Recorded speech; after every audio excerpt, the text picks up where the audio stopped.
Halo semuanya, kita ketemu lagi di materi minggu ketiga dari fotografi. Di sini saya mau bahas tentang komposisi dan prinsip desain yang bisa kita aplikasikan di fotografi itu sendiri. Jadi apa yang kalian udah pelajarin dari mata kuliah lain seperti MCVD itu tidak terbuang di fotografi. Karena sebetulnya prinsip-prinsip dari desain itu, penempatan, komposisi, dan lain sebagainya sebetulnya masih terpakai di sini. Jadi tidak sia-sia ya. Oke, pertama-tama saya mau ngomongin masalah histogram. Di setiap kamera yang kalian punya dan bahkan di beberapa HP, sebetulnya sekarang juga sudah ada eh, keterangan informasi tentang histogram. Histogram itu apa? Histogram itu sebuah chart atau sebuah grafik gitu ya, yang menunjukkan informasi dari komposisi warna yang ada di dalam satu foto. Nah, sebetulnya histogram ini bisa dipecah menjadi pembacaan kalau keseluruhan, ada terang gelap dan ada midtones. Kalau yang kita bisa lihat di gambar di sini adalah shadow, highlight, dan midtones. Di sini sebetulnya ada satu video, tapi saya tinggalin di situ. Kamu silakan tonton sendiri nanti ya. Nah, jangan aneh juga, ada eh, satu histogram lagi yang akan tampak ketika kamu lagi mereview hasil potretan.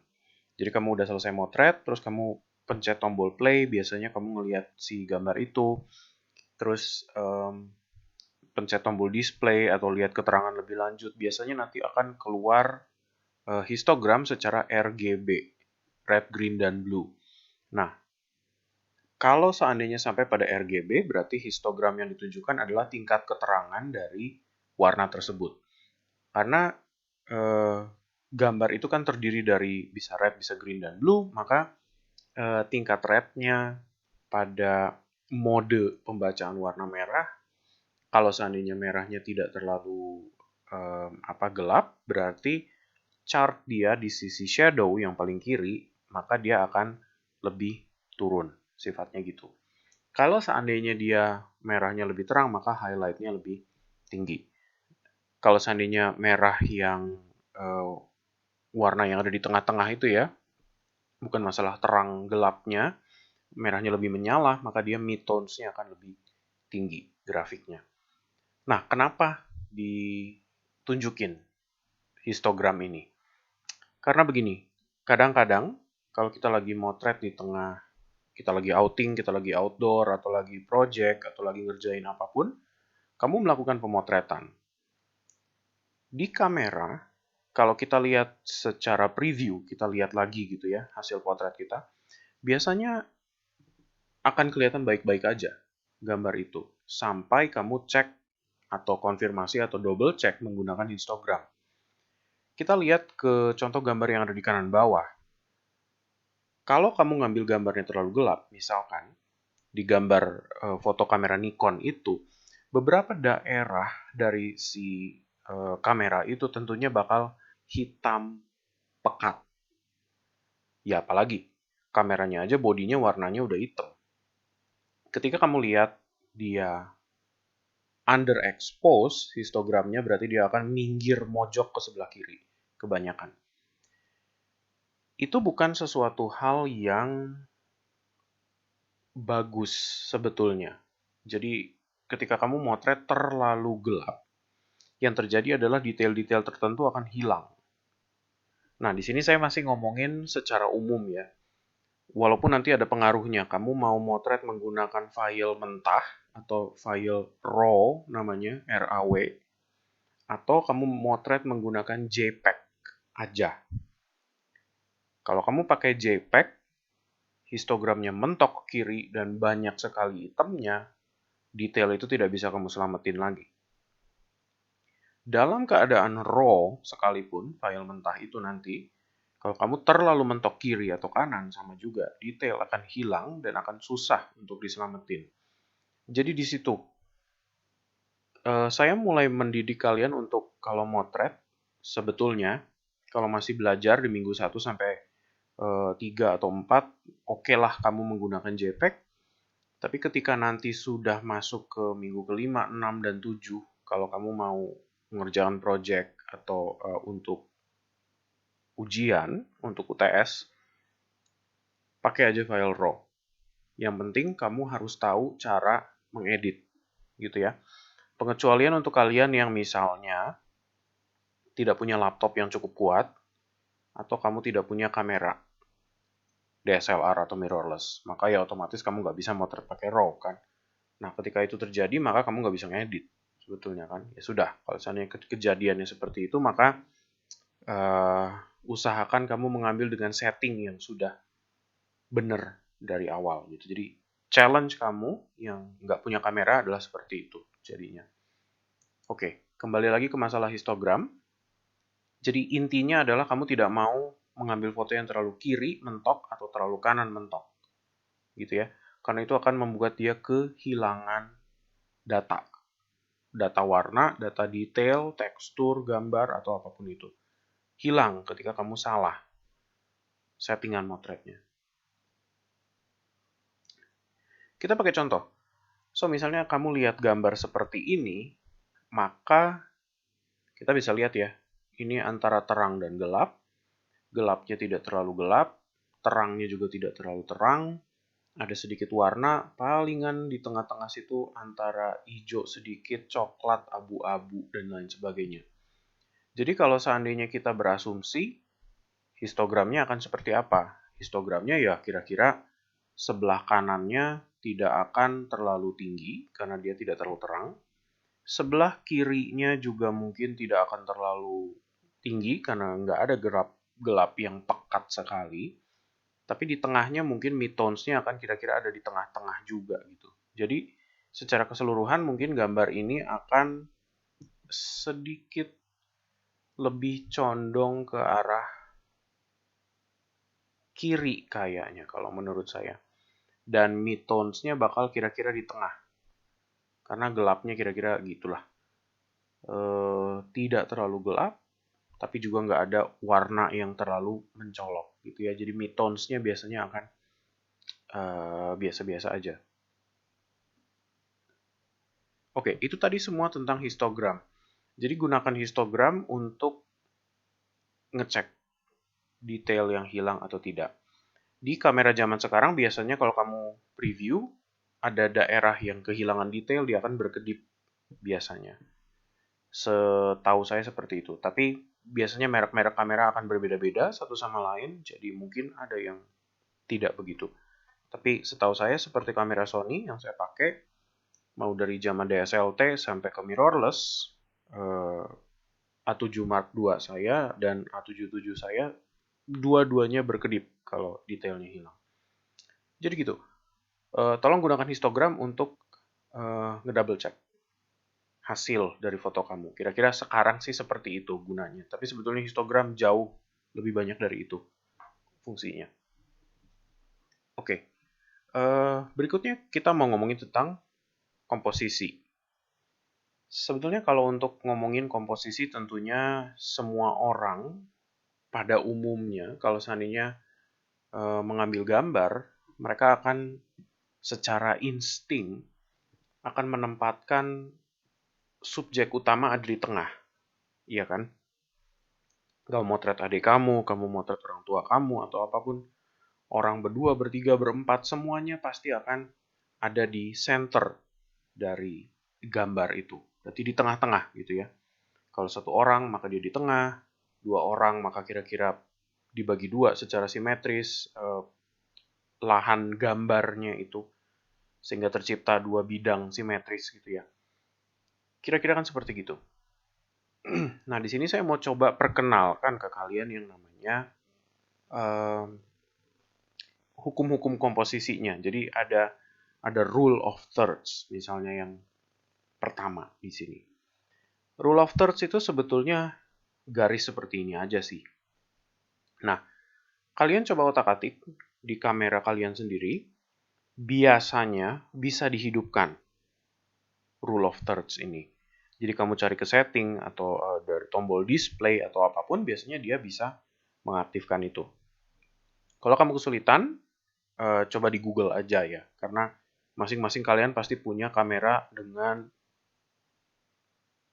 merek yang berbeda-beda, yaitu saya nggak bisa kasih satu-satu gitu ya cara ngaktifinnya gimana. Ada kamera tertentu yang ada yang tidak. Setahu saya DSLR yang udah kuno, lebih ke belakang sana, yang tidak punya layar elektronik seperti mirrorless biasanya nggak punya gitu ya, rule of thirds ini. Jadi kalau seandainya kamera kamu tidak punya, maka ya dibayangin aja kira-kira garisnya seberapa. Kamu bisa lihat contohnya. Sorry. Ini ada video juga, saya tinggalin di situ. Tolong dilihat juga nanti ya. Nah, komposisi gambar ini, contohnya, juga menggunakan rule of thirds. Kita bisa deteksi kenapa, karena semua benda yang menjadi titik fokus atau sesuatu yang menarik di komposisi itu, ditaruhnya biasa di garis yang, kalau kamu lihat, yang tegak, lurus, atau di antara persimpangan. Jadi kan kita bisa lihat ada dua garis horizontal dan ada dua vertikal. Garis pertemuan atau junction antara garis yang tegak dengan garis yang horizontal, disitulah tempatnya objek subjek atau titik fokus dari foto kamu ditaruh. Jadi dalam contoh di sini, kita bisa lihat yang ditaruh adalah pohon.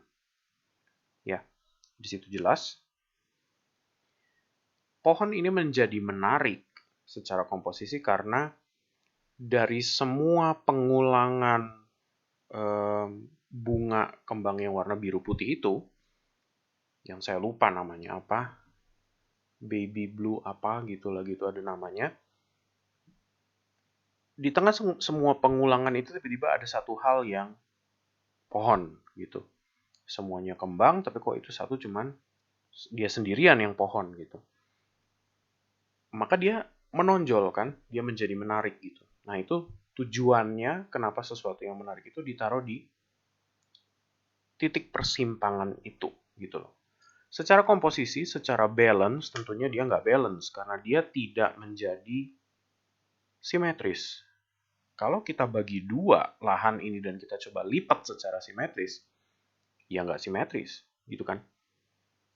Tapi kita nggak mau simetris dalam keadaan ini. Karena bosen. Kembali lagi ke contoh awal yang saya bilang. Kalau kamu motret orang, pada umumnya ditaruh di tengah. Ya kan? Bisa aja kita taruh pohon ini di tengah, persis. So, kalau saya ngomong seperti itu, misalnya saya crop gambar ini kira-kira di sini nih. Saya crop betul-betul 3/4 gambar ini, saya nyisain, saya buang 1/4 gambar itu dari kiri, maka yang tersisa adalah pohon itu menjadi di tengah. Tapi boring. Gitu kan. Karena di sebelah kiri sini, di bukit itu, kamu masih bisa menikmati pemandangan tanpa ada pohon itu. Tapi di sebelah kanannya, kamu bisa menikmati pohon yang menjadi pusat perhatian, ditemani oleh semua kembang-kembang itu, gitu loh. Jadi secara mata kita, begitu kita scanning gambar ini dari kiri menuju ke kanan, kita disuguhkan, ya bisa dibilang dua pengalaman pemandangan yang beda.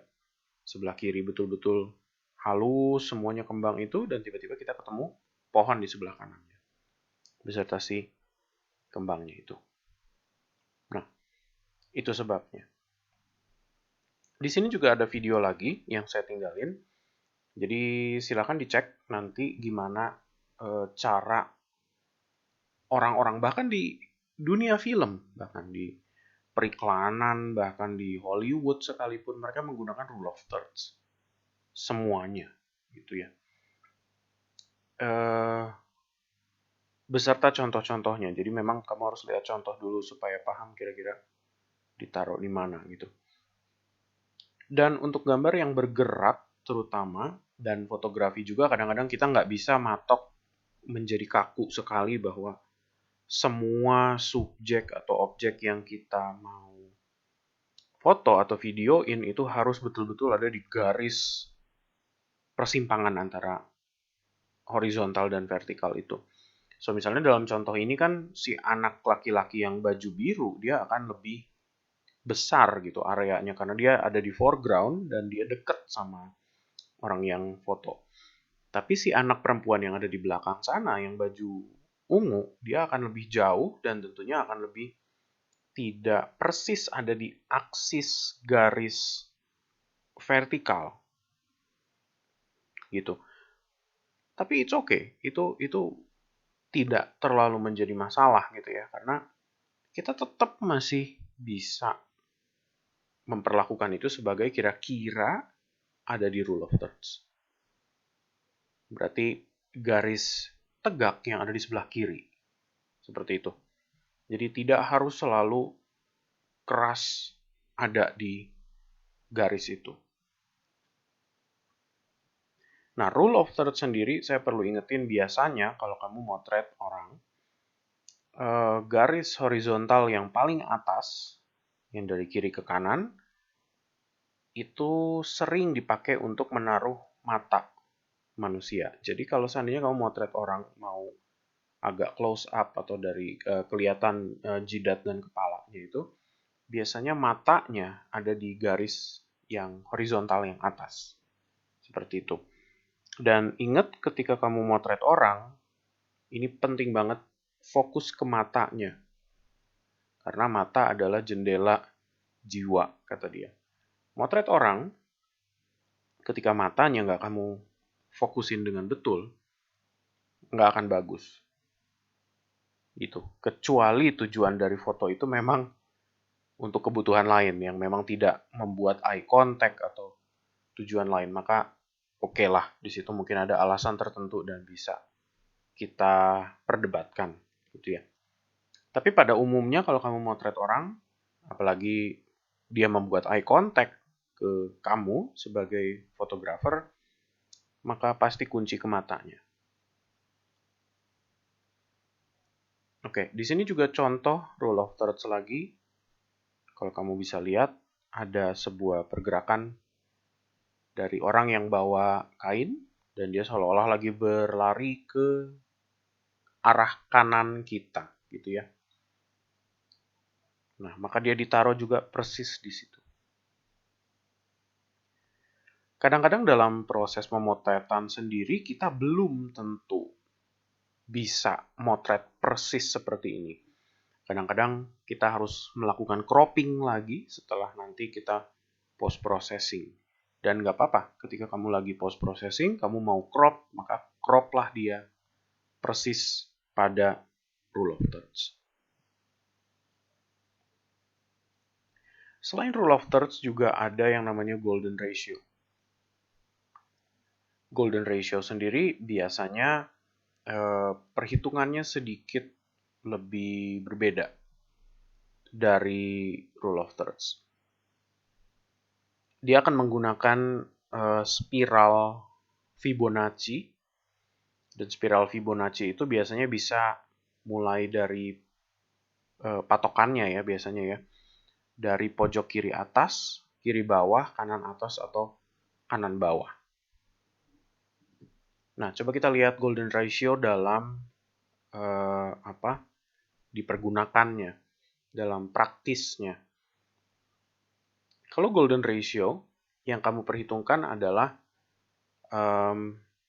kalau misalnya saya ngomong pakai patokan mata gitu ya, berarti kamu perkirakan dulu kira-kira mata si orang itu, pastikan dia ada di ujung garis yang warna merah itu tuh. Nah, kira-kira kalau kamu tarik garis, maka dia ada di hampir mirip sama persimpangan rule of thirds, tapi sebetulnya bukan di garis tegaknya rule of thirds ya.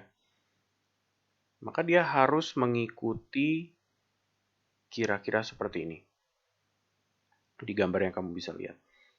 Nah, seperti yang kamu tahu mungkin perhitungan Fibonacci itu dia, kalau kita lihat dulu dari kotak yang ada di sini, yang saya highlight dengan pointer, perhitungannya adalah ketika kotak ini dikali 2, maka dia akan menjadi persegi panjang ini.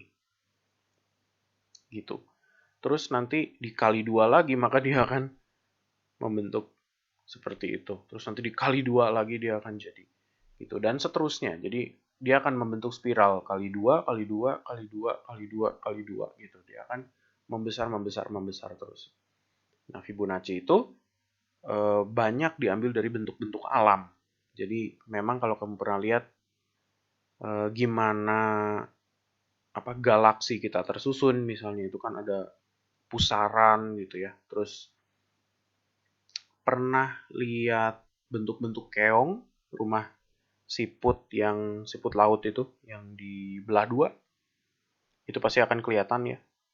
Itu semuanya Fibonacci. Terus ada tanaman apa tuh yang namanya kayak Romanenko ya kalau nggak salah, atau apa, yang kayak kol tapi dia membentuk spiral gitu. Nah, itu juga Fibonacci di situ. Jadi itu semua perhitungan yang diambil dari alam gitu ya, untuk keperluan-keperluan seperti ini. Terus berikutnya ada juga golden triangle di sini. Nah, ini sih lebih ngomongin tentang ketika kita membelah dua. Jadi tidak harus selalu seperti keadaannya seperti ini ya di foto yang sekarang saya tunjukin ke kamu. Bisa aja nanti kasusnya kamu lagi memotret sebuah bangunan, pilar yang sebetulnya tegak lurus, tapi dalam proses pemotretannya kamu miringin kameranya sampai menjadi agak diagonal gitu misalkan. Dan si pilar itu nanti membagi dua bidang di kiri atas dan kanan bawah gitu. Misalkan terisi sesuatu. Ya, bisa-bisa aja gitu ketika dibagi seperti itu. Jadi kadang-kadang juga jangan takut untuk bereksperimen gitu ya. Kamu motret benda yang lurus, tegak lurus, tapi kamu miringin gitu kameranya. Nggak apa-apa, boleh dicoba. Cuman memang dalam keadaan tertentu, kalau kamu tidak, misalnya pemandangan gitu ya, pemandangan kamu memotret matahari yang lagi terbenam misalnya, itu kan jelas banget garis horizon ya, kalau seandainya kita motret seperti itu.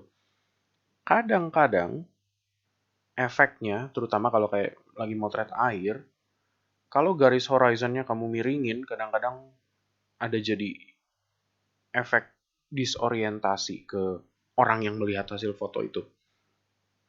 Dan akibatnya jadi rasa vertigo itu, karena kita kehilangan sense of balance di situ. Balance dalam artian keseimbangan, sistem keseimbangan kita gitu. Kayak kalau kamu mabok laut misalnya, bingung kan? Itu kayak kita ada di mana sih sebetulnya sekarang? Kiri dan kanannya tuh seperti seolah-olah nggak kerasa ada di mana. Oke. Tapi tidak hanya itu sebetulnya. Kalau kamu mau coba lihat contoh-contoh lain, masih ada banyak teknik komposisi dan contoh-contoh lain tuh di situ yang kamu bisa coba pakai. Di sini saya tinggalin contoh-contohnya, jadi silakan aja dilihat. Mudah-mudahan ini bisa jadi inspirasi ya kalau kamu melihat kamu lagi motret di outdoor. Fotografi itu lebih banyak ke permasalahan bukan nyeting kameranya, tapi seberapa peka kamu melihat atau menyambungkan benda-benda yang ada di kenyataan, tapi kamu sambungkan dengan garis-garis bantu seperti ini. Jadi disitulah seorang fotografer sebetulnya ditempa. Bukan masalah settingnya gitu, karena setting begitu kamu udah paham, ya akan begitu-gitu aja sebetulnya gitu. Nggak akan terlalu bikin dia jadi macem-macem, tapi lebih ke permasalahan perspektif kamu gitu. Jadi ketika kamu disewa sebagai fotografer, sebetulnya yang dinilai adalah cara kamu melihat barang.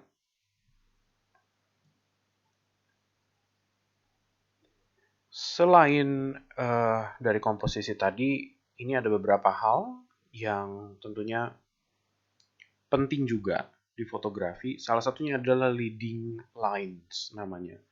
Jadi garis-garis tertentu itu dia membantu mata kita terbawa menuju sesuatu yang mau difokuskan. Saya mulai dulu dari gambar yang kanan atas. Di situ kamu bisa lihat ada bulan yang persis ada di tengah, dan bulan itu dibawa. Jadi kita merasakan seperti seolah-olah kita dituntun sama garis di tengah jalan itu yang warna kuning. Terus ada garis putus-putusnya itu menuju ke titik hilang di kejauhan sana, menuju ke bulan itu. Jadi kalau kita lihat gambar itu, sebetulnya mata kita secara nggak langsung akan tertuju. Awal-awal kita akan ngelihat si garis kuning itu dari paling depan di foreground. Kita akan ngikutin terus sampai ke titik hilang di sana ke background. Kira-kira seperti itu. Garis putih yang ada di kiri dan kanan itu memperkuat, jadi menjadi penegas apa yang udah dilakukan sama garis yang di tengah. Sebetulnya seperti itu. Contoh kedua, kita lihat di gambar yang kiri bawah. Di situ kamu bisa lihat ada gambar molen atau kincir angin. Di situ banyak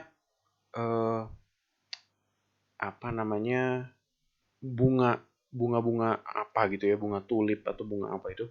Bukan tulip. Saya nggak yakin namanya apa. Tapi anyway, dia membentuk garis. Gitu kan. Kamu mau ngomong kembangnya, atau kamu mau ngomong jalan di antara kembang itu. Semuanya membentuk garis sebetulnya.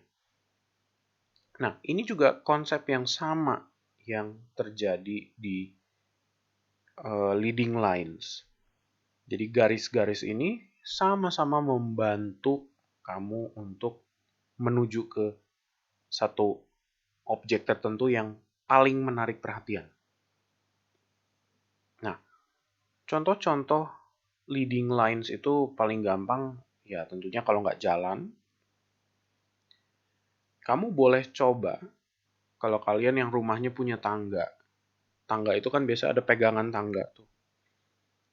Boleh coba kalau kamu motret orang, gunain, jadi taruh kamera kamu kira-kira ada di atas pegangan tangga itu, dan usahain si orangnya mungkin entah dia lagi bersandar ke pegangan tangga itu, bertumpu atau apapun, dia akan dibantu sama garis itu. Jadi seolah-olah kamu mau penonton melihat pegangan tangga itu menuju ke orang yang kamu potret di sana.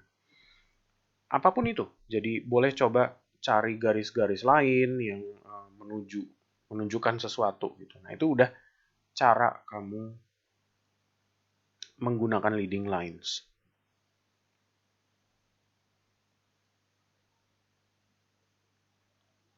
Selain leading lines juga ada ritme. Nah, di situ saya udah mulai ngomong ritme. Maka hal seperti ini tentunya udah kamu sadarin dari prinsip-prinsip desain dan metode komposisi. Kalau di kembang-kembang tadi kita ngomongin masalah garis, di sini saya ngomongin masalah sesuatu yang homogen dan berulang. Garisnya tentunya akan membawa kamu ke rumah yang ada di situ. Tapi di sekitar ini semuanya adalah pohon lavender, bunga lavender yang berulang. Jadi kalau kita perhatiin dari kiri menuju ke kanan, maka ini semua adalah tanaman-tanaman lavender yang sebetulnya berulang. Dan sampai ke sana akan kelihatan lagi gitu pohon lagi, jalan, pohon, jalan, pohon, jalan, pohon. Maka dia menjadi ritme. Leading lines juga bisa dipakai untuk menggambarkan rasa sebuah perjalanan, walaupun garisnya nggak lurus. Jadi dalam contoh di sini, kita ikutin jalan-jalan yang ada itu, maka dia akan mengular dan sampai ke titik hilang di atas bukit. Di sana. Gitu ya. Itu juga bisa dipakai. Selain itu juga, kalau kamu menemukan biasanya di bangunan atau garis-garis simetris di arsitektur atau di apapun yang kamu bisa temuin, bahkan gedung binus kita, kalau kamu mau coba potret dari luar, kamu ikutin garis-garis itu, biasanya memang banyak di bangunan ya, hal kayak beginian. Boleh kamu coba, dia banyak ngomongin simetri dan leading lines juga sebetulnya. Seperti contoh foto ini, kalau kamu lihat, saya persis ngambil arsitektur ini secara simetris. Dan memang dari awal ketika saya mau motret, saya udah kebayang apa yang saya mau lakuin. Oke. Saya perlu ingetin lagi juga, jadi walaupun semua contoh-contoh komposisi ini sebetulnya sebuah kayak kedengarannya seperti aturan keras gitu ya. Perlu diingat, kita tidak bisa juga terkunci ke aturan-aturan ini.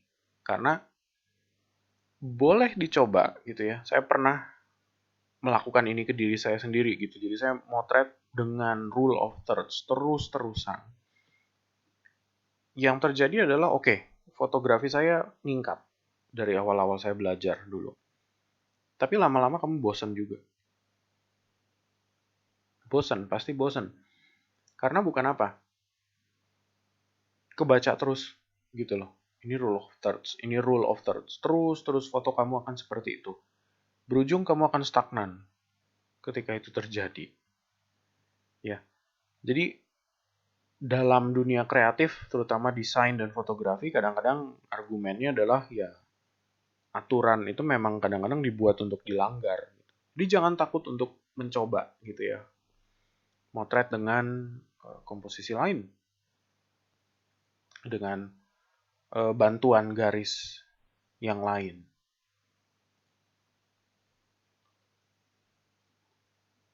Nah, di sini saya mau coba nunjukin kira-kira jelek dan bagusnya, contoh-contoh gitu ya, dari apa yang kita bisa lihat di fotografi.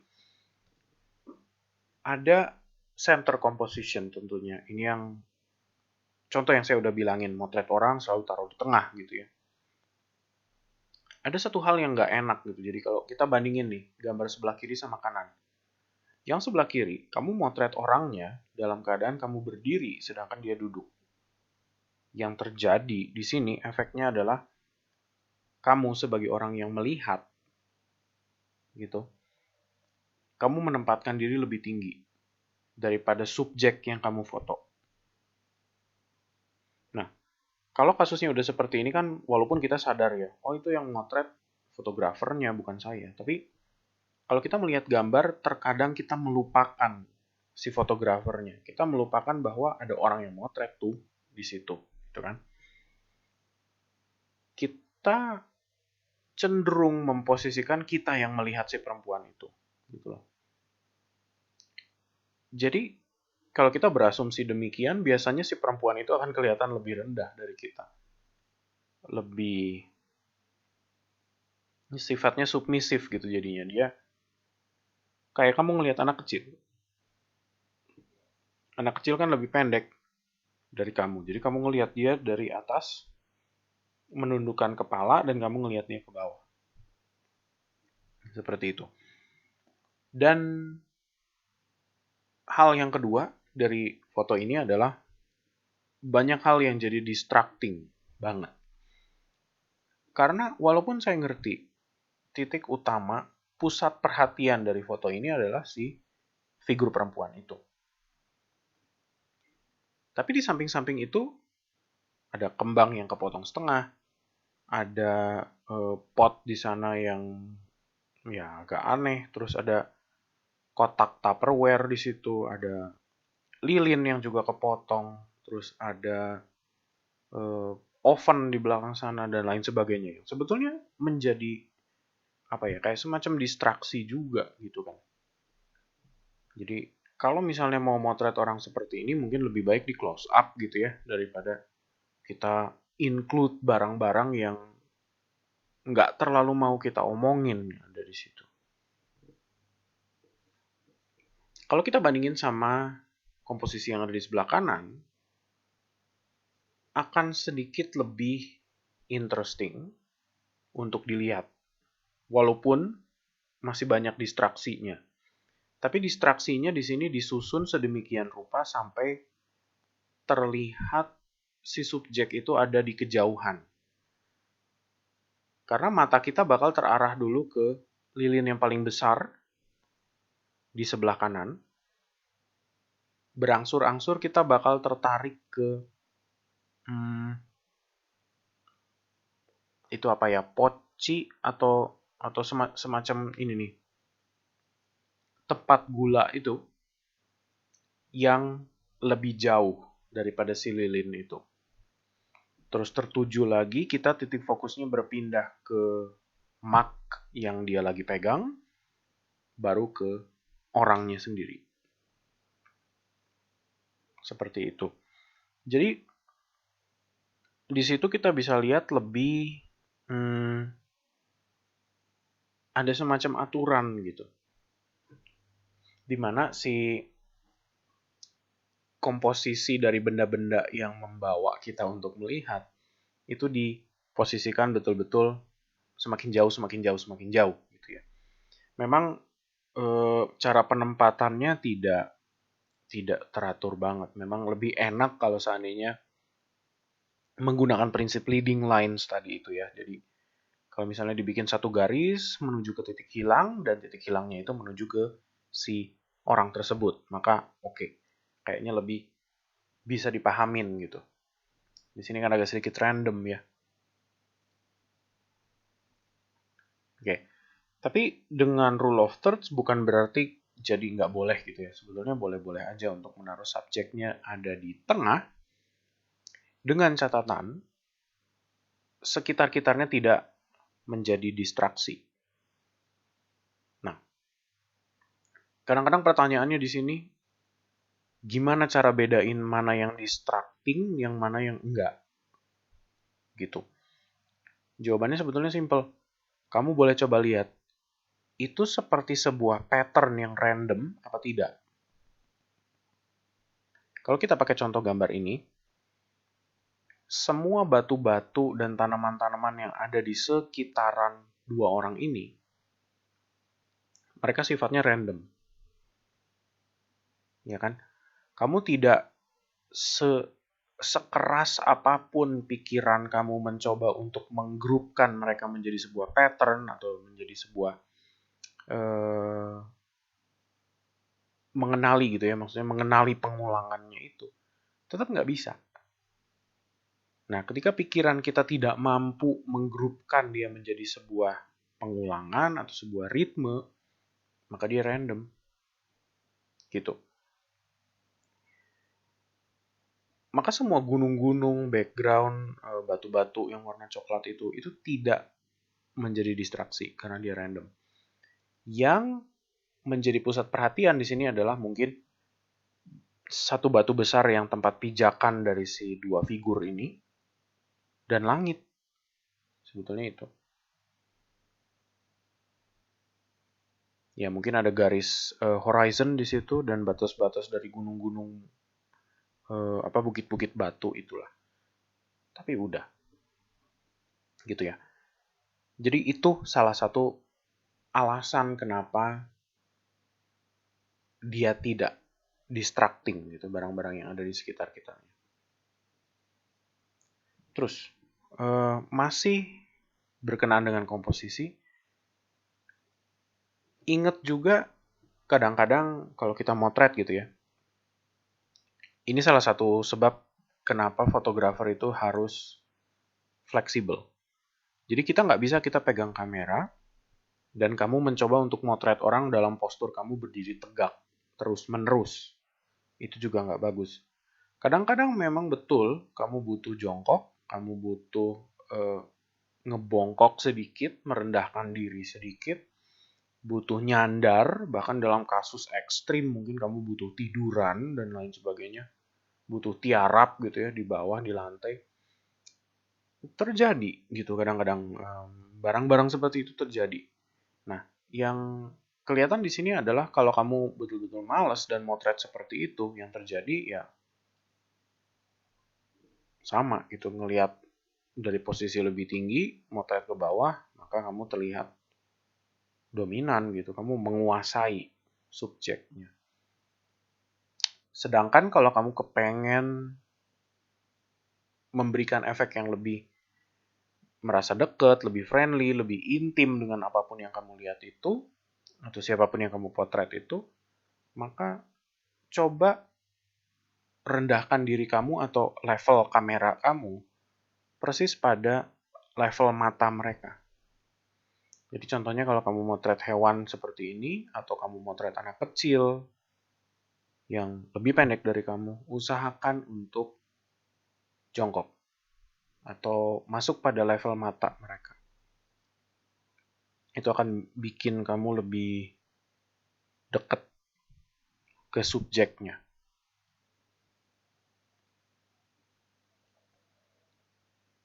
Nah, di sini juga ada masalah. Ini bukan masalah komposisi, ini lebih ke masalah fokus yang enggak clear.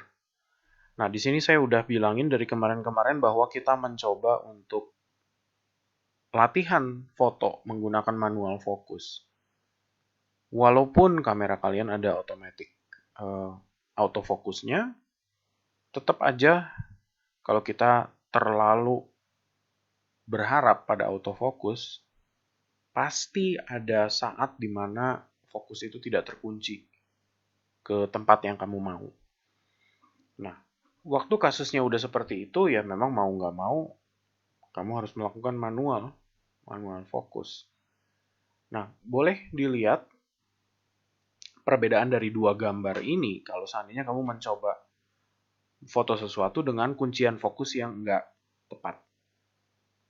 Akan kelihatan gemes gitu sama gambarnya, karena yang sebelah kiri kurang tajam, sedangkan yang kanan persis tajamnya. Jadi itu juga menyontohkan kalau kamu motret naruh titik fokusnya benar, maka gambar akan kelihatan tajam gitu ya. Tajam karena selain kualitas gambarnya bagus tentunya, argumen kamu juga jadi kerasa. Jadi bayangin, kalau kamu motret orang, 2 orang atau 3 orang yang berdiri paling dekat, makin jauh, makin jauh, makin jauh gitu ya.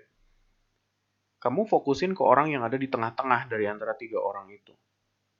Ya jelas argumen kamu bahwa kamu pengen orang yang ada di tengah itu terlihat jelas. Kamu mau menunjukkan ke penonton bahwa ini orang yang harus dilihat. Kan gitu.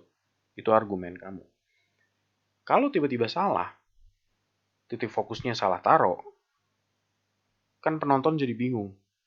Ini siapa yang mau dilihat? Seharusnya. Gitu.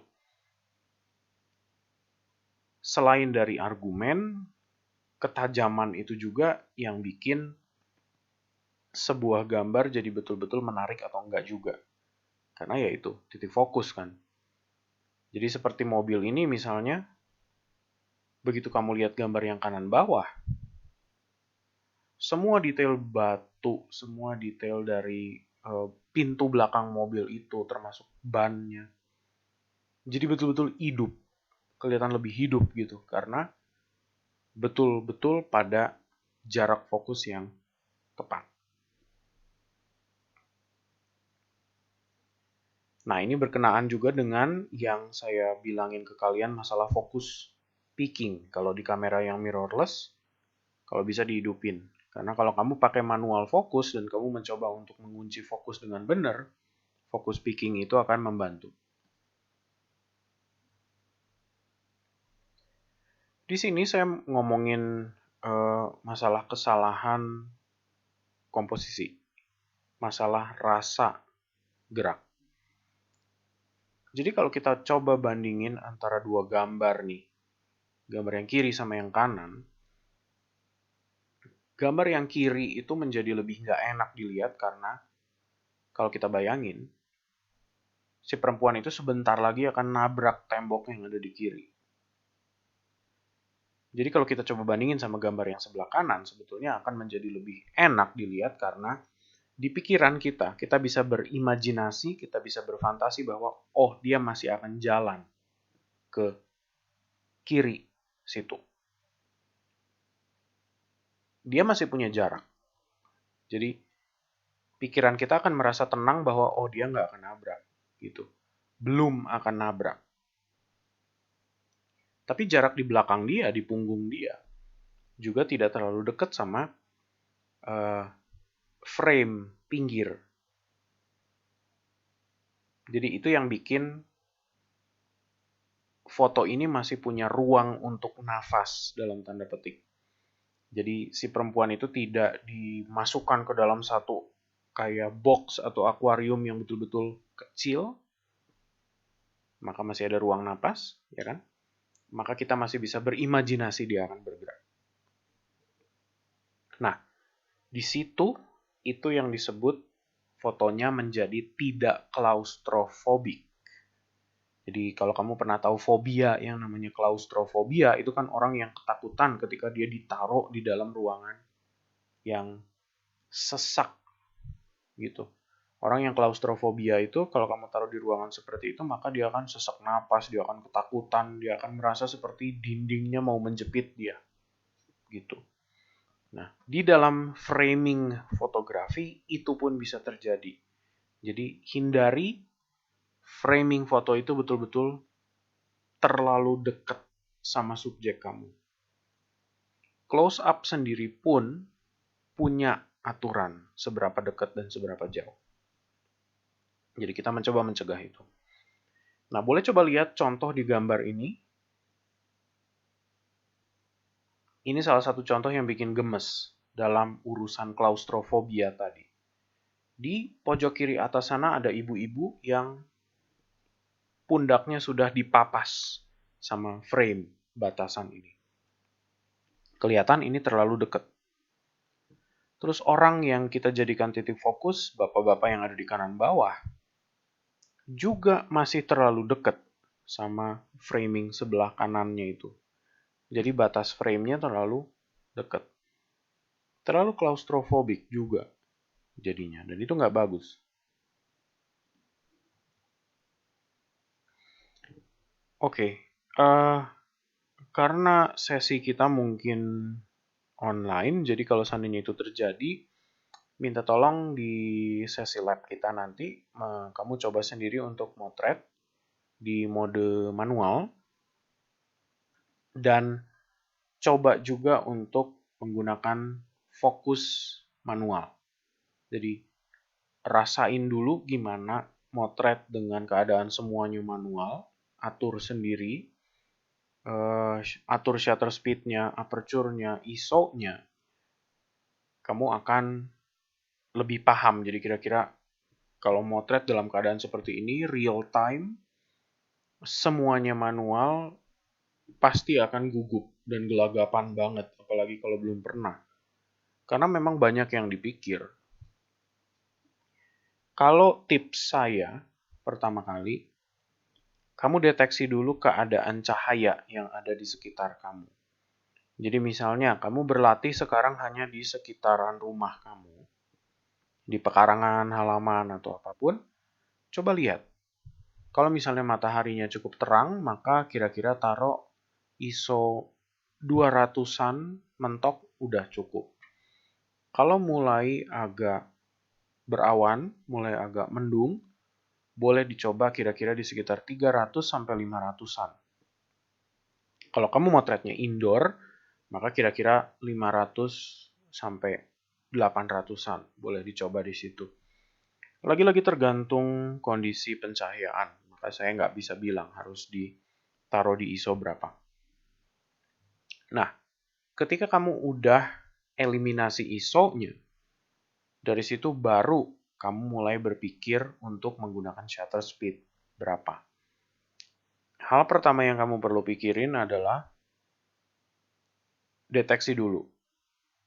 Benda yang kamu foto itu bergerak apa tidak. Kalau kamu motret misalnya hewan peliharaan yang lagi duduk atau lagi tiduran, maka shutter speed kamu mungkin 1/30, 1/20, maka dia udah cukup. Tapi kalau kamu lagi motret misalnya siapa ya, orang tua kamu yang lagi mengerjakan sesuatu gitu, misalnya lagi masak atau lagi nyapu atau lagi apa, mungkin butuh lebih tinggi, 1/50, 1/60 mungkin, seperti itu. Ketika shutter speednya udah, coba pikirin sekarang, mau setajam apa? Baru kamu berpikir di aperture gitu. Atau dibalik, aperture dulu diatur, baru shutter speednya yang mengikuti. Boleh juga seperti itu.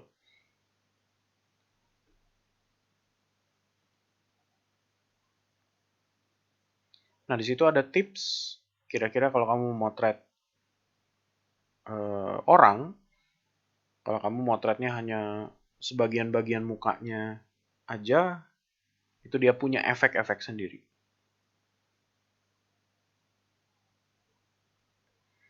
Nah, berikutnya masalah cropping atau pemotongan.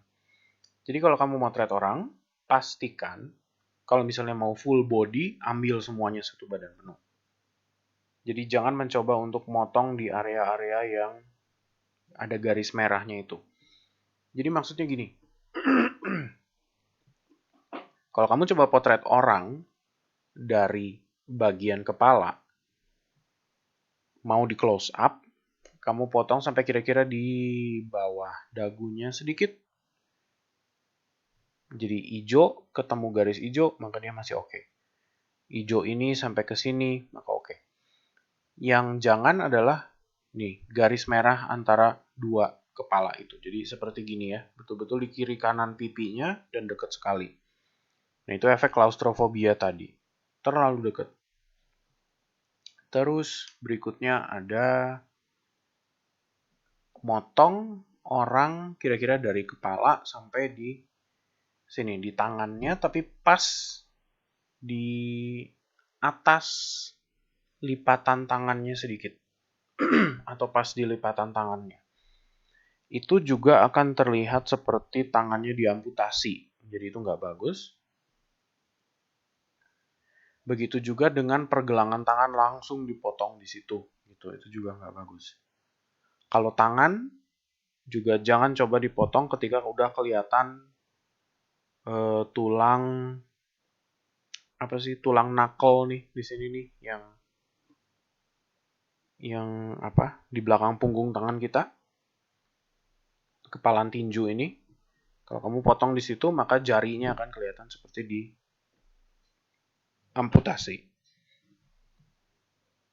Terus setengah paha juga agak aneh. Dipotong pas di tulang kering, di pergelangan kaki. Terus kalau misalnya di kaki, jangan dipotong ketika udah di ujung jari-jarinya.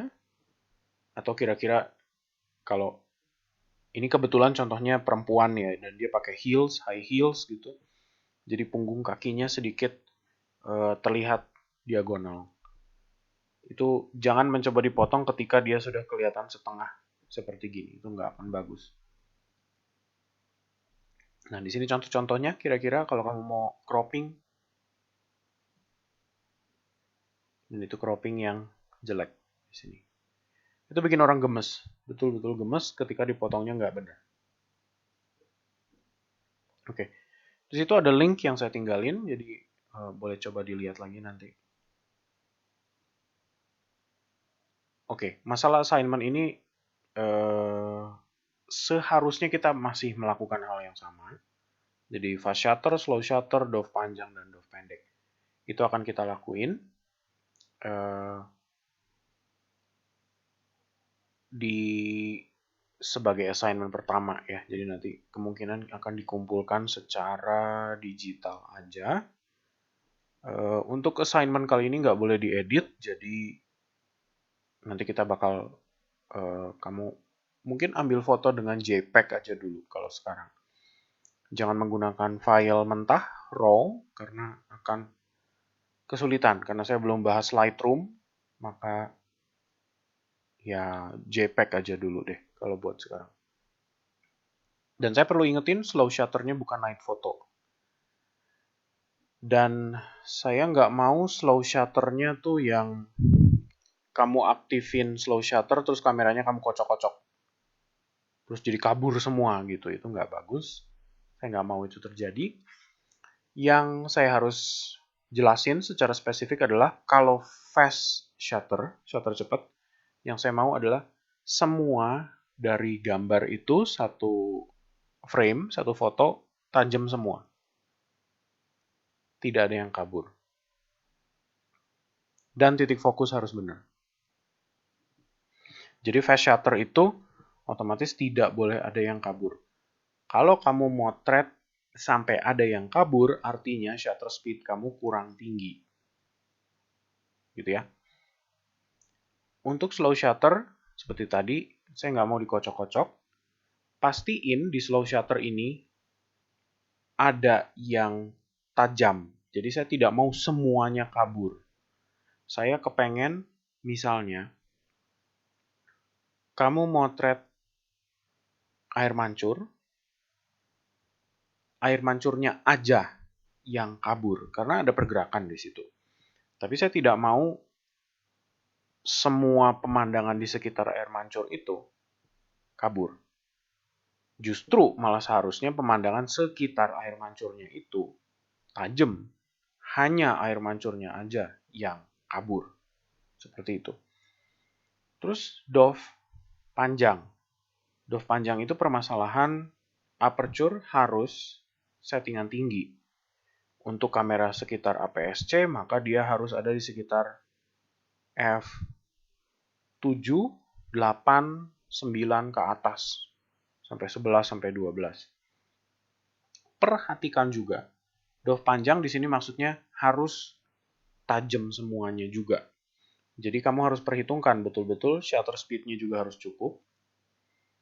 Dan ISO-nya harus cukup karena kamu mengkompensasi. Karena ketika kamu potret dove panjang dengan f yang nomor besar, akan menggelap semua exposure kamu. Maka otomatis ISO kamu harus naik. Atau shutter speed kamu melambat. Bisa begitu.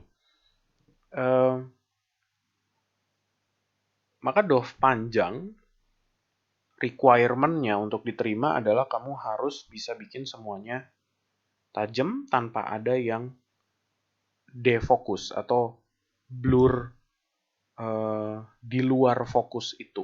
Jadi saya pengen tajamnya semua. Perhitungkan juga jarak kamu motret ke benda itu. Ya. Banyak biasanya dari generasi-generasi yang lalu, angkatan-angkatan yang lalu, waktu mereka mencoba ngambil dove panjang itu, mereka motret benda yang kecil dari jarak dekat, F-nya bisa sampai dipentokin di 22. Nggak akan nyampe dan nggak akan dapat. Tetap background-nya akan kabur. Itu karena terlalu dekat titik fokusnya. Jadi coba cari sesuatu yang pemandangan, kamunya tidak terlalu dekat dengan benda itu, F-nya pastiin cukup supaya tajam semua. Jangan sampai ada foreground blur, atau jangan sampai ada background blur. Saya nggak mau. Terus dove pendek, ini biasanya paling gampang. Pastiin kamu ambil foto sebuah benda yang betul-betul tajam. Titik fokusnya harus benar. Tapi backgroundnya boleh kabur. Karena ini dove pendek ya. Jadi pastiin settingan f-nya terbuka. Boleh di 3,5, boleh 4, boleh 5,6. Pastikan jarak vokal kamu mungkin ada di sekitar 50 atau 40 dan kamu motret bendanya lumayan dekat, maka dia akan tercipta tuh dof pendek itu. Boleh dicoba pakai objek apapun dan mulai perhitungkan juga komposisi itu ya.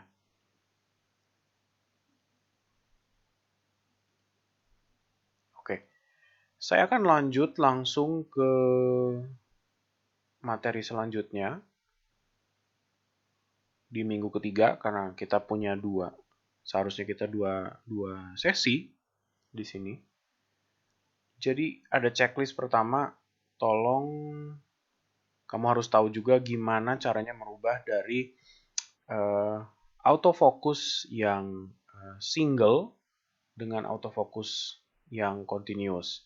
Jadi perbedaannya di sini AFA dengan AFC itu kalau kamu pencet setengah tombol, misalnya kalau di AF yang A, maka ditekan setengah tombol shutter itu, dia akan mengunci ke si objek itu. Tapi dalam keadaan AFC atau continuous, kalau kamu pencet setengah, yang terjadi adalah si kamera akan mencoba mengejar benda itu. Jadi AFC itu cocok untuk benda yang bergerak. Jadi misalnya kamu lagi motret seseorang yang lagi naik motor, bergerak dari kiri ke kanan, gunakan AFC. Jangan AFA. Karena kamu harus bisa mengejar terus si motor yang bergerak itu. Dan fokusnya harus dapat gitu ya. Jadi kalau kamu pakai AFC akan mempermudah kerja kamu. Nah, itu minta tolong dicek. Kalau di Canon biasanya disebutnya AI servo, fokusnya servo. Kalau di Sony maka dibilang AFC. Kalau di Nikon saya lupa namanya apa. Autofocus continuous kalau nggak salah. Di Fuji saya juga nggak ingat apa. Tapi ya ada kodenya masing-masing setiap kamera itu. Terus Olympus juga saya nggak hafal apa. Tapi pokoknya fungsi ini biasanya ada di setiap kamera, tinggal kamu cari aja. Oke, focus peaking, ingat sudah harus ada. Terus tolong kamu harus familiar juga dengan mode shooting kamu. Nah, mode shooting itu maksudnya ada P, ada auto, ada M, ada A, ada P. Kalau di Canon berarti ada TV, ada AV, ada M, ya kan? Di situ.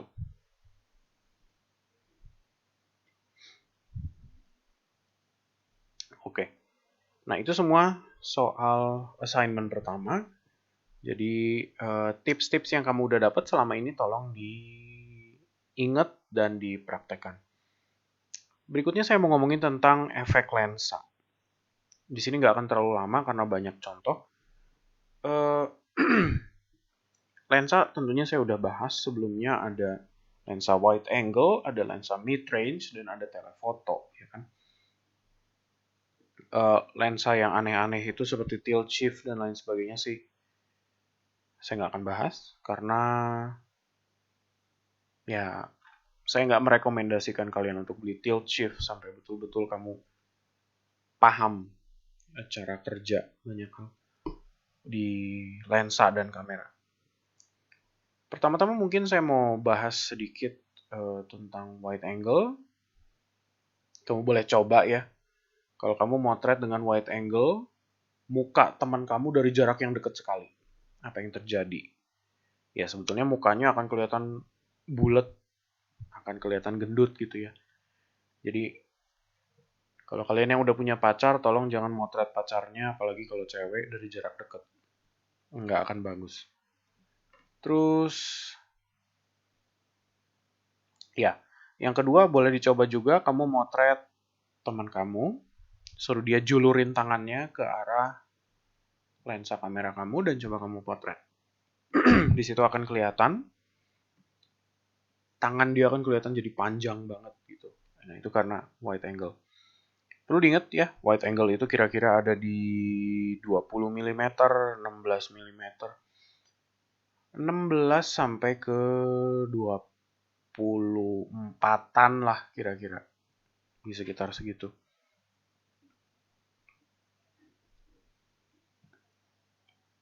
Terus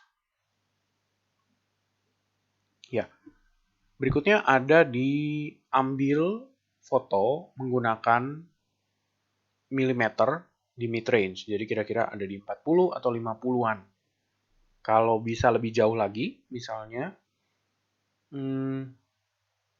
taruh di sekitar 60 atau 70 mm dan kamu coba potret muka teman kamu di situ.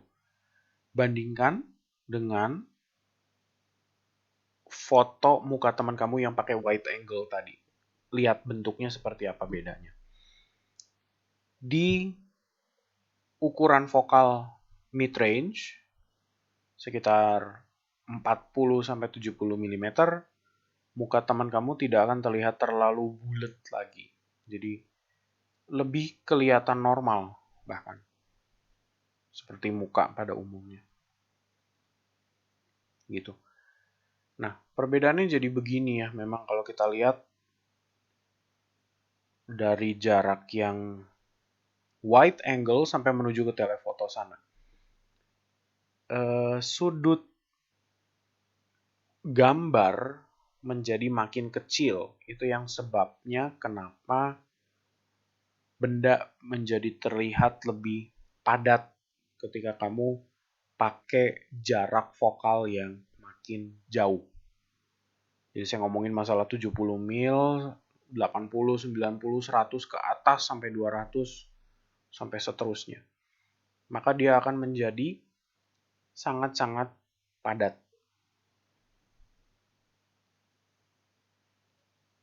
Nah, coba dibandingkan di sini milimeternya dari 14 sampai 300. Boleh dibandingin. Seperti itu perbedaan bentuk mukanya.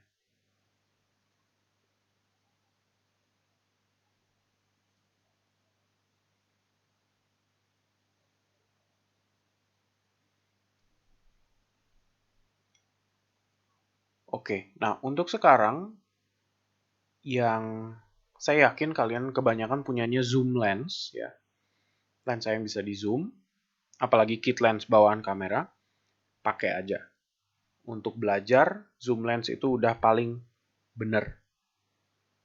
Kalau lensa kamu startnya punyanya cuma 70 mm fix, susah banget kamu untuk motret banyak hal. Tapi kalau sudah terlanjur seperti itu, ya sudah, pakai aja, nggak apa-apa. Kalau kalian ada yang lensanya betul-betul lensa fix, ya pakai aja. Cuman kamu tentunya nggak bisa bedain jadinya. Perbedaan muka seperti itu tadi akan tidak kelihatan.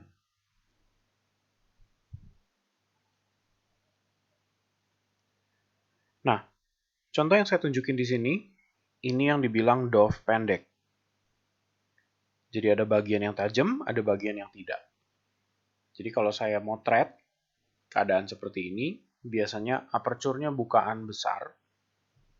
Kalau saya nggak salah, waktu saya motret ini ada di 4,5 bukaannya, dan saya potret dengan 80 mm. Shutter speed tentunya secukupnya, supaya kembang ini tidak kabur. Ini dove pendek.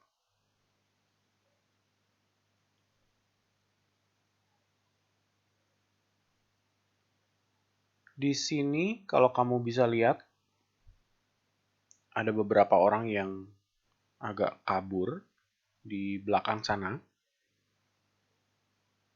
Dan ini bisa dilihat shutter speed-nya sedikit rendah. Itu yang menyebabkan kenapa orang-orang tersebut bisa kabur pergerakannya. Tapi di saat yang bersamaan, kalau shutter speed-nya saya rendahin, cahaya yang turun dari tengah-tengah jendela atap yang terbuka itu akan lebih kelihatan juga. Salah satu prinsip, kalau kamu pengen cahaya lebih terang atau lebih solid volumetriknya, gunakan shutter speed yang lebih rendah. Di situ akan tertangkap pilar-pilar cahayanya jauh lebih solid lagi.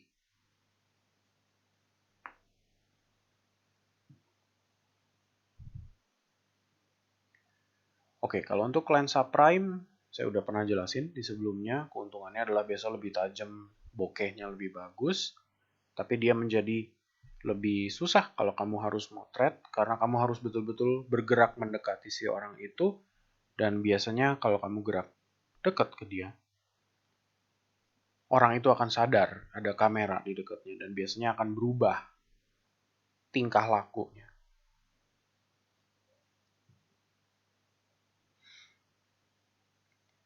Nah, di sini saya tunjukin contoh bokeh yang saya pernah dapat. Ini saya ambil pakai lensa 35 mm f1,8. Benar-benar saya buka di 1,8 waktu saya motret ini. Maka bokeh itu betul-betul terbentuk di belakang sana. Nah, 1,8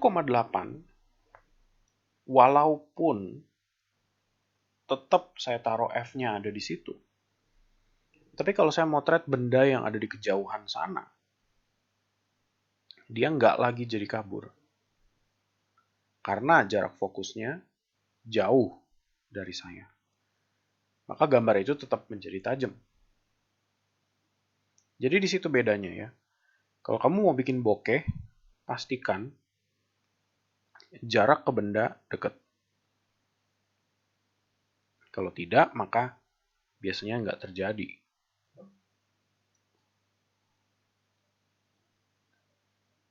Nah, hal yang sama terjadi di sini. Kalau saya motret pakai lensa makro, yang terjadi adalah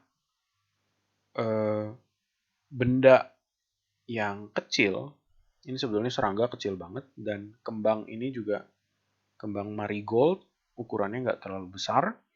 Tapi karena saya potret dengan 50 mm, bukaan 2,8, dan dia lensa makro, maka saya mungkin motret ini dari jarak hanya sekitar 6 sentian dari saya. 6 cm, 7 cm dari saya, dan saya bisa fokus. Cukup dekat. Nah, yang terjadi, karena bukaan saya 2,8 lensa ini, maka background-nya pun kabur.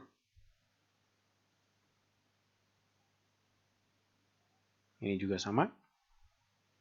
Ini kembangnya juga kecil sekali sebetulnya.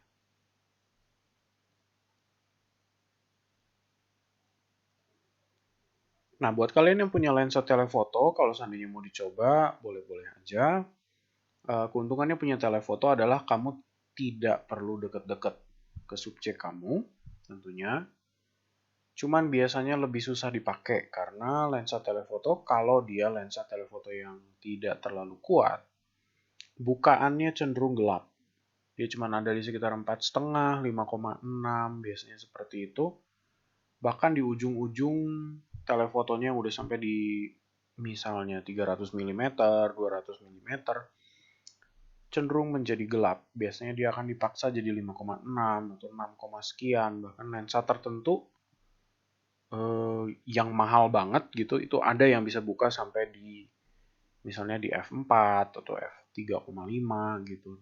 Dalam keadaan 200 atau 300 mm. Tapi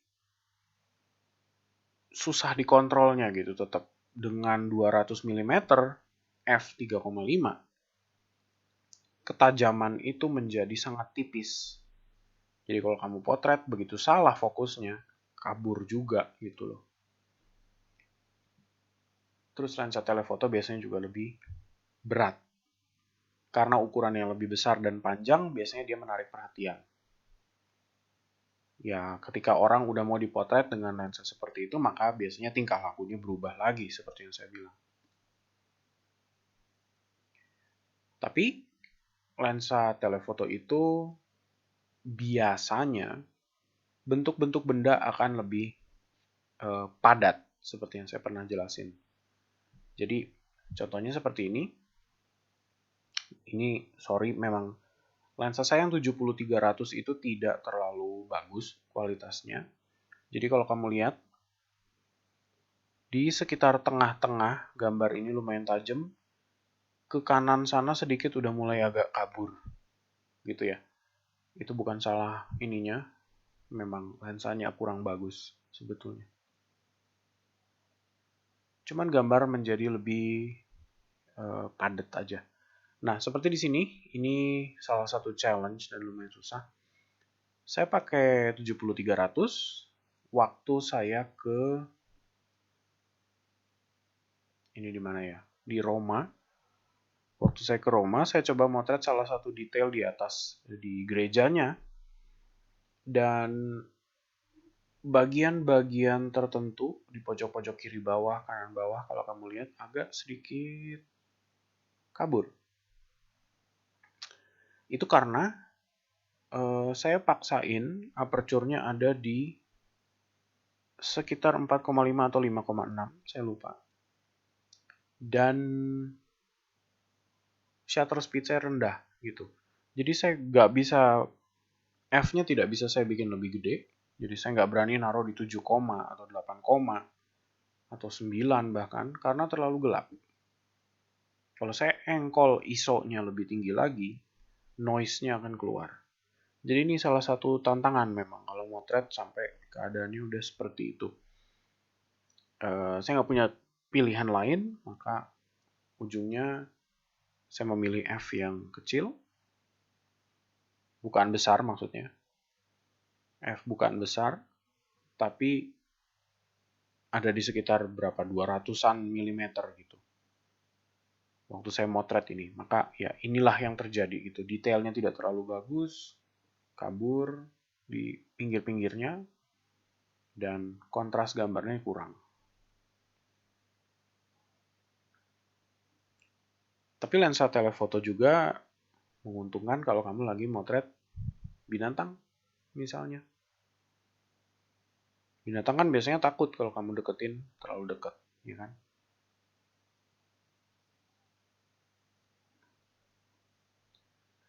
Nah, lensa wide angle itu biasanya keuntungannya untuk landscape kamu bisa masukin satu pemandangan penuh. Tapi jeleknya biasanya ada efek barel atau bentuk kayak hampir fish eye gitu ya. Jadi efek seperti fish eye. Dan biasanya juga jadi bermasalah karena ada chromatic aberration. Karena lensanya tebal, dia cenderung punya pembiasan cahaya yang berlebih. Nah, kalau kamu mau tahu purple fringing kayak seperti apa, contohnya di bagian yang saya lingkarin itu. Nah, ini biasanya terjadi kalau kamu motret sesuatu yang background-nya terang banget seperti langit. Nah, batasan antara itu akan menjadi purple. Nah, ini yang saya maksud dengan efek barel. Kalau kamu lihat, kelihatan membulat gitu ya.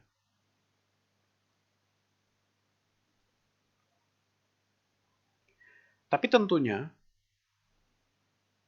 tetap kamu bisa koreksi. Contohnya gambar ini. Gambar ini betul-betul saya ambil dengan lensa saya yang super wide angle.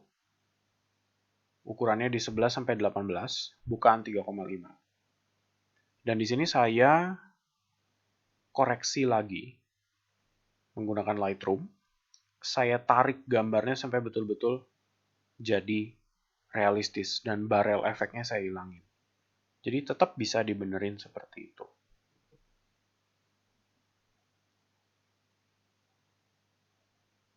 Di contoh ini saya mau kasih tahu tentang,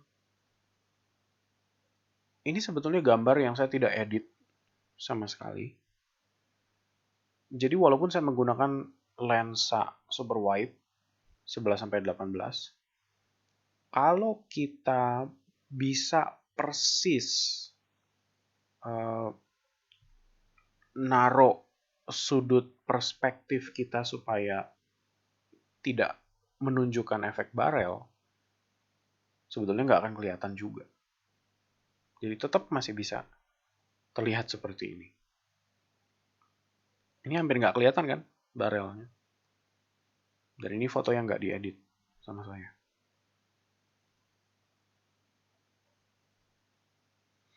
Ini sudah saya tarik. Sudah saya netralisir efek barelnya. Kalau nggak, garis-garis yang ada di lantai itu, yang perbedaan antara yang warna warna kayu yang lebih muda dengan yang lebih tua, pasti garisnya udah akan sedikit menjadi apa? Agak membelok gitu ya, agak melengkung sedikit. Gitu. Nah, wide angle juga tentunya jadi lebih menguntungkan kalau kamu lagi motret satu scenery yang besar. Gitu. Tilt shift saya sih sebetulnya nggak akan bahas terlalu jauh, tapi saya punya lens baby namanya. Ini lensa manual, jadi betul-betul saya harus ngaturnya, saya bisa gerak-gerakin. Dan ini salah satu contoh hasil fotonya. Dia akan kasih efek yang agak-agak dreamy gitu, seperti mimpi. Karena ada bagian yang kabur, ada bagian yang tajam.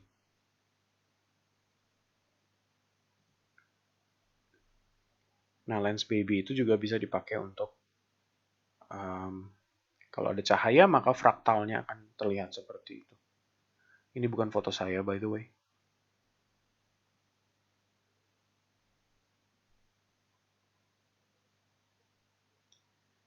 Nah, kalau kamu motret menggunakan lensa-lensa di semi-wide ke mid-range, biasanya kamu lebih punya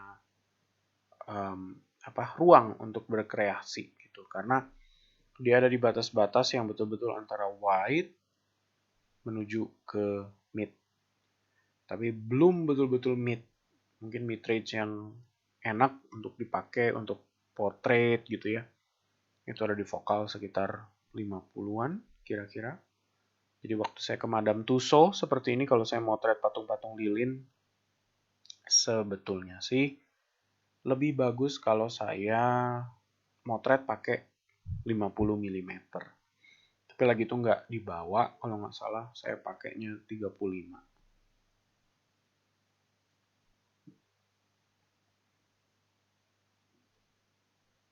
Nah, ini salah satu contoh kalau saya pakai wide angle, dan ini foto yang salah ya sebetulnya.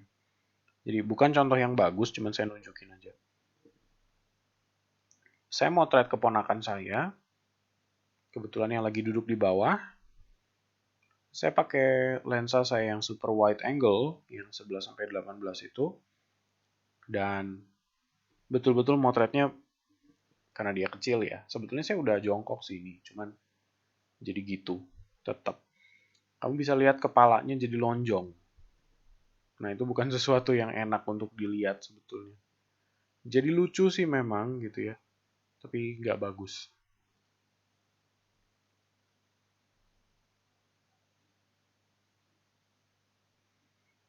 Nah, contoh foto ini misalnya wide angle, saya sebetulnya ngambil foto ini benar-benar deket sama orangnya.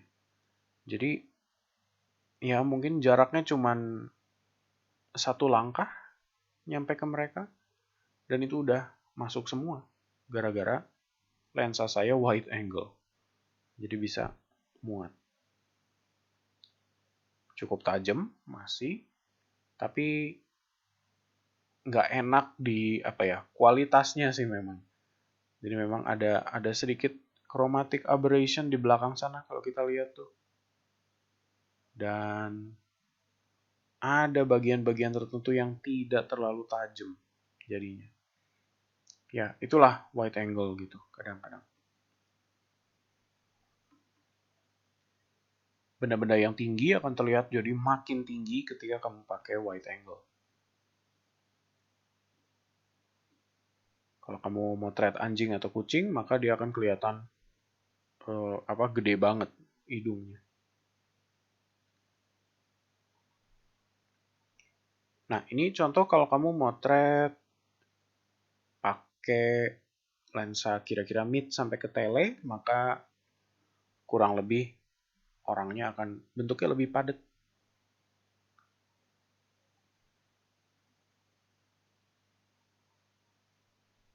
Ya, detail-detail seperti itu.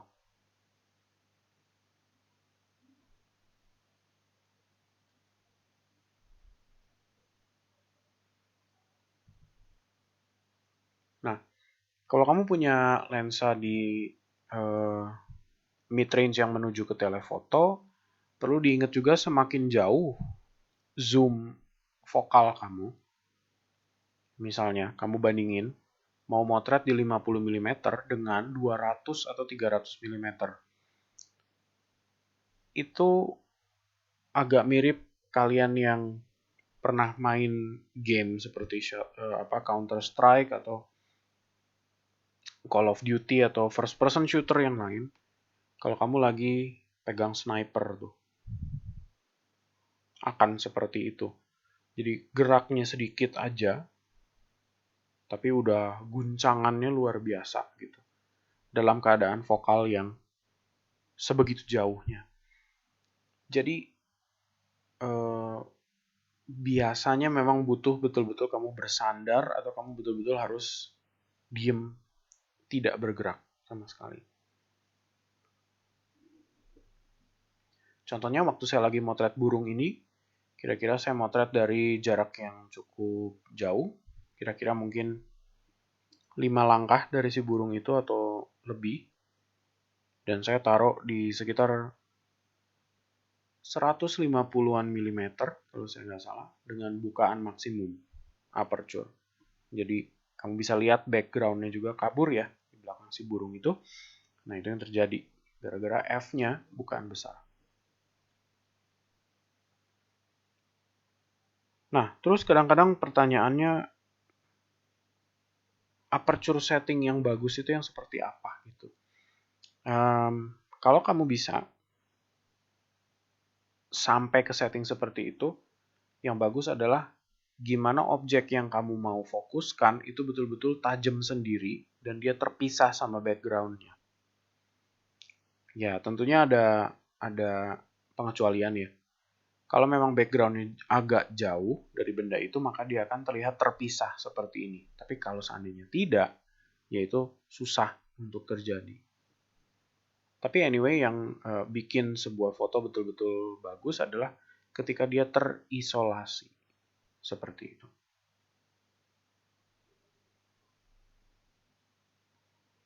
Ini satu trik yang mungkin kalian nggak pernah pikirin. Kamu boleh coba zoom effect namanya ini. Kalau kamu motret dengan shutter speed yang nggak terlalu cepat, misalkan di 1/10 atau 1/5, sambil kamu pencet untuk mengambil gambar, kamu zoom si lensanya masuk menjauh. Jadi nanti akan keluar efek seperti ini. Oke, kira-kira segitu untuk lensa-lensa dan eksploitasinya. Kita akan ketemu lagi di minggu depan, di minggu keempat. Di situ nanti ada materi yang lain lagi. Oke, untuk sekarang saya cukupkan dulu di sini. Kita ketemu lagi di materi minggu depan. Oke.